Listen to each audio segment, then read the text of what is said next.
Қайырлы күн, менің аты жөнім Сыдықова Гүлжан Ғабиденқызы. Мен экономикалық пәндердің оқытушысымын. Бүгін біз сіздермен бірге меншік қатынастар және экономикалық жүйе деген тақырыпты талқылайтын боламыз бірге. Ең бірінші бұл тақырыпты қандай сұрақтармен қамтамасыз етеміз, яғни қандай сұрақтарды қараймыз деген сұраққа жауап беріп алайық. Бірінші, меншіктің экономикалық категория ретіндегі оның мазмұны туралы анықтама беретін боламыз. Меншіктің нысандарына тоқталатын боламыз. Келесі экономикалық жүйенің жіктемесіне тоқтайтын боламыз. Енді меншіктің қатынастары. Бұл яғни білетін болсаңыздар, меншік деген сөздің мағынасы не білдіреді? Меншік дегеніміз бұл игіліктерді иемдену, әлеуметтік анықтамасын нысаны ретінде, бұл яғни қандай да бір мүлікті өз иелігіне алу деген ұғымды білдіреді. Яғни бұл меншікті экономикалық мазмұнның сипаттамасына қарай келесі деген бөлінеді екен. Ол біріншісі экономикалық ғылым ретінде оны өндіру, бөлу, айырбастау арқылы игіліктер, яғни игілік ету деген сөз біреуге мүмкіндік беру арқылы оны пайдалану. Ал экономикалық тұрғыда алатын болсақ, бұл ең бірінші өндірістің факторларының, құралдарының шарттары, яғни қандай да бір мүлікті иелік ету арқылы, одан пайдалану арқылы, одан өнім шығару, өнімді нарыққа шығару арқылы сатуға мүмкіндік береді. Келесі бұл жұмыс күшінің өндірістің құралы ретінде пайдалануға болады.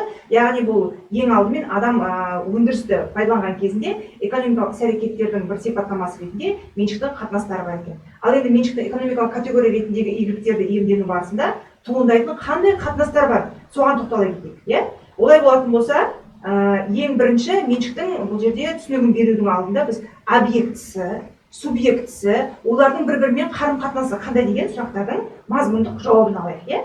Яғни бәріңізге мәлім, бұл жерде меншік объектілері. Меншік объектілеріне бұл өндіріс және адам өмірін сүру үшін қажетті заттардың барлығы объектілер болуы мүмкін. Ол жер, ғимарат, яғни жылжитын, жылжымайтын мүліктер, табиғи ресурстар, өндіріс құрал-жабдықтары, материалдық-техникалық база, мүлік, ақшаның өзі де бізге объект болып саналады екен. Яғни қарайтын болса, асыл тастар, заттар, жұмыс күші, немесе білім, немесе бағалы қағаздар. Ал енді осы объектілермен кім жұмыс жасайды, кім оны арқада игереді деген сұраққа жауап беру үшін субъект деген кім екеніне тоқталайық. Субъект, яғни қарап отырсаңыздар, меншіктің қатынастарының тараптары, яғни ол жеке және заңды тұлға.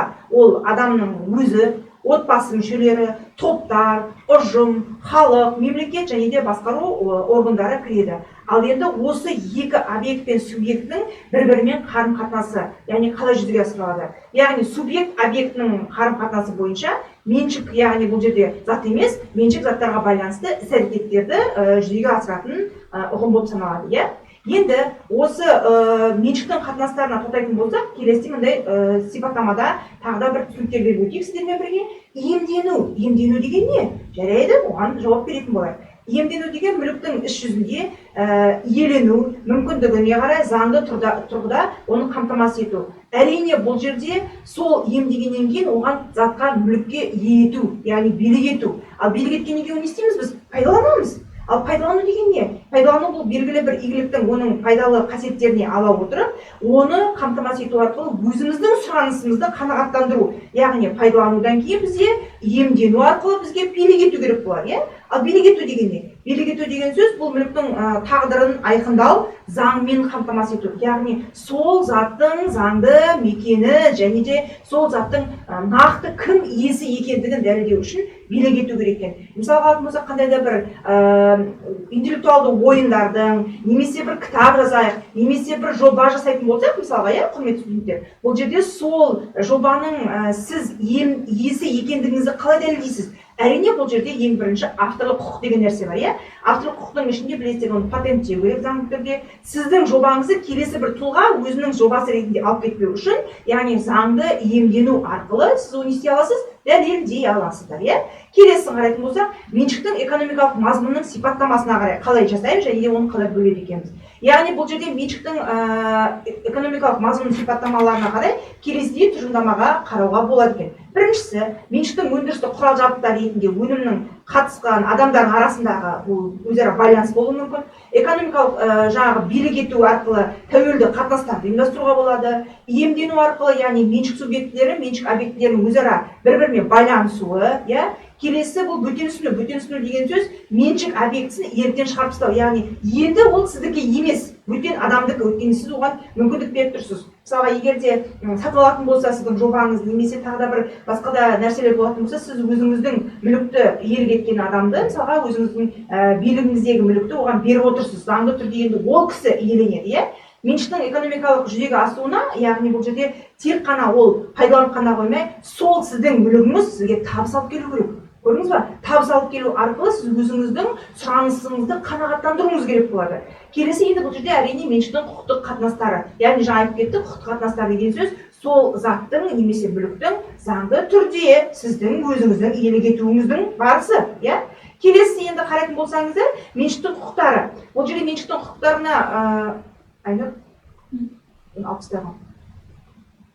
Осылай 60-дағы ұш. Оны аударма. Бағана жалғастыра беріңіз, кесіп тастаймын. Астында меншік құқықтарымен көрініп тұр оқырың ба? Оны 6-шыны 7-ші слайд қойып жүресің бе? Сразу ма? Иә.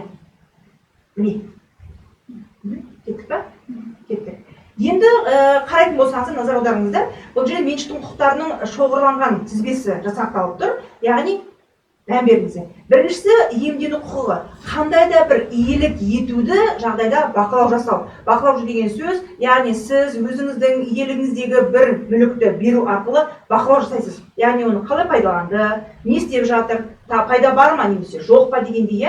Келесі пайдалану құқығы. Иеліктерді оның пайдалану қасиеттеріне қарай өзінің құқықтарын ие болу керек екен. Келесі билік ету құқығы. Бұл жерде иеліктерді пайдалануда кім қалай жүзеге асырады. Мысалы алайықшы, мысалға сіз бір қандай да бір мүлігіңіз бар болатын болса, оны иеліктен шығару арқылы сатып жібердіңіз. Оны арқарата бөтен кісі оны иелік етеді және оны басқарады, өз құзыреттеріне пайдаланады деген сөз. Келесі табыс алуға деген құқығы. Игіліктерді пайдалануға қандай да бір нәтижеге жету үшін жаңағы иелік ету құқығы бар. Келесі мысалатын болсақ, бұл жерде егемендік құқығы бар. Егемендік деген сөз, яғни игіліктерді жаңағыдай шеттету, ең бірінші тұтынудың немесе жойып жіберу арқылы ол өзінің құқығын алып тастайды деген сөз. Яғни сіздің мүлігіңіз емес деген сөз бұл жерде. Келесі қауіпсіздік деген құқығы бар. Яғни бұл жерде игіліктің жаңағы сыртқы ортаға зиянсыз қорғау құқығы. Яғни сіздің мүлігіңіз қоршаған ортаға оның зияны тимеу керек екен. Келесі игіліктерді мұрагерлікке беру құқығы. Яғни сіз өзіңіздің қолыңыздағы бар нәрсені, яғни мүлік, айттық қой жаңасын, жылжитын, жылжымайтын мүліктеріңіз бар деген объектілеріңіз, оны біреуге мұраға қалдырасыз. Мұраға қалдыру арқылы сол кісіге иелік етуге не бердіңіз? Үлкен мүмкіндік беріп отырсыз. Көрдіңіз ба? Келесі игіліктерді иемденудің мерзімсіздік құқығы. Яғни бердіңіз иелік етуге, оның мерзімі шектелмеген, пайдалануға үлкен мүмкіндік бар деген сөз.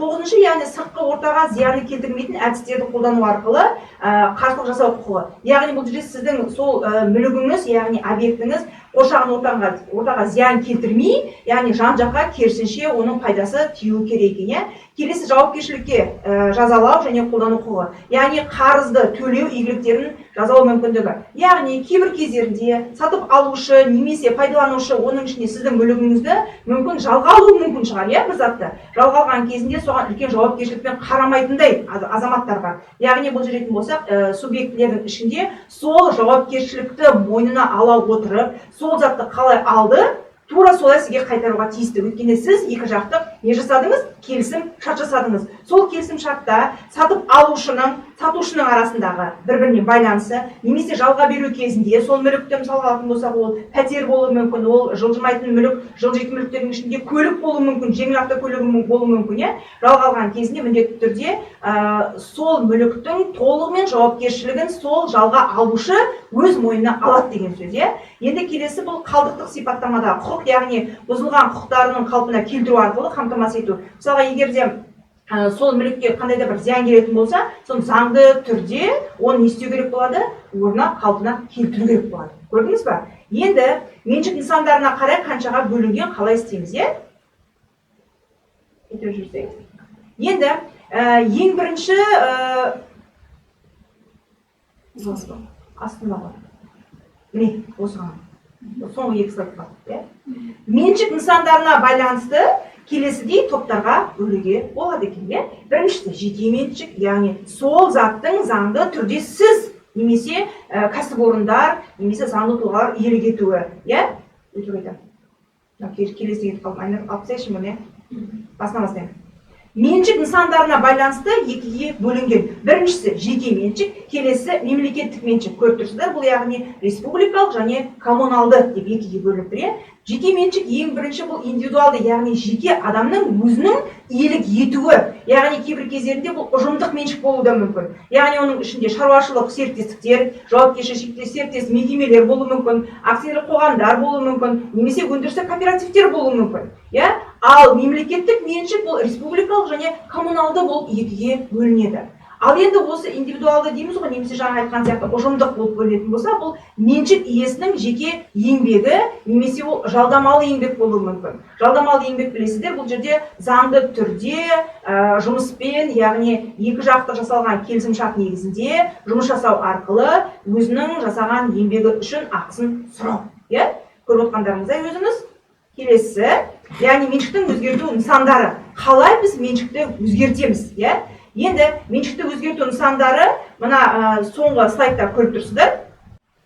Меншікті өзгерту нысандарын соңғы слайдтан өздеріңіз көріп тұрсыздар. Бұл жерде мемлекет иелігіне алу, яғни бұл мемлекеттің кәсіпорындарды тікелей шаруашылық жүргізуші субъектілері сол мемлекетке не істейді?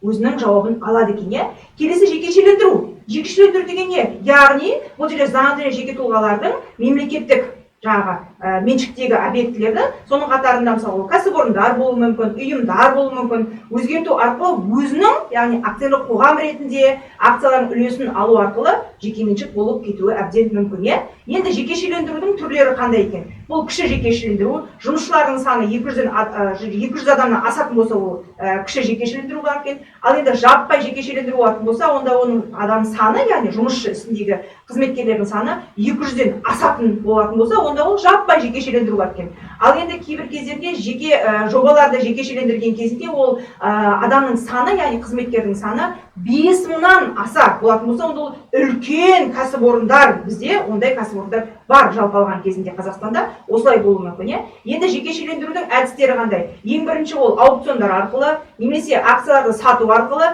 немесе жалға берілген кәсіпорындардың мүліктерін сату арқылы иемденуге болады екен. Енді өздеріңіз жаңа көріп отқандарыңыздай, акцияларды сату, яғни кәсіпорынның капиталының үлесі арқылы сатуға болады. Бұл жерде сол иемденуші өзінің қаржысын сол кәсіпорынның акциясын сатып алу арқылы иелік етеді. Яғни сол кәсіпорынның тапқан пайдасынан не алады? Әрине дивиденд алады, ол пайда алады екен. Енді кейбір кездерінде мына аукциондар арқылы алған кезінде бұл конкурста жариялау арқылы, немесе қандай да бір мүлікті сату арқылы, немесе сатып алу арқылы иемденуге әбден мүмкін екен.